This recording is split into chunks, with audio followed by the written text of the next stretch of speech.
গাইবান্ধার ফুলছড়িতে যমুনা নদী থেকে সোনা মিয়া ও ফারুক হোসেন নামে দুই ব্যক্তির ভাসমান লাশ উদ্ধার করেছে পুলিশ। শুক্রবার সকালে ফুলছড়ি উপজেলার গজারিয়া ইউনিয়নের গলনাথ চর ও বাইনকার চর নামক স্থানে যমুনা নদী থেকে লাশ দুটি উদ্ধার করা হয়। মৃত সোনা মিয়া ফুলছড়ি উপজেলার কাতলামারি গ্রামের মৃত আবুল কাশেমের ছেলে ও ফারুক হোসেন একই উপজেলায় দক্ষিণ উদাখালী গ্রামের মৃত নজলার রহমানের ছেলে। স্থানীয়রা জানায়, গত বুধবার রাতে ফারুক হোসেন ও সোনা মিয়া কালীর ক্যাশ নামের একটি চরে জুয়া খেলতে গিয়ে নিখোঁজ হয়। এরপর খোঁজাখুঁজি করেও তাদের কোনো হদিস পায় না স্বজনরা। নিখোঁজের দুদিন পর আজ সকালে যমুনা নদীতে তাদের লাশ ভাসতে দেখে স্থানীয়রা।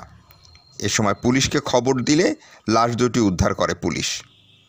ফুলছড়ি থানার ইন্সপেক্টর তদন্ত সাইদুর রহমান জানান, শুক্রবার সকালে সোনা মিয়া ও ফারুক হোসেনের লাশ যমুনা নদী থেকে ভাসমান অবস্থায় উদ্ধার করে পুলিশ। তাদের মৃত্যুর কারণ ময়নাতদন্তের আগে বলা সম্ভব নয়। লাশ ময়নাতদন্তের জন্য গাইবান্ধা জেনারেল হাসপাতালে পাঠানো হয়েছে।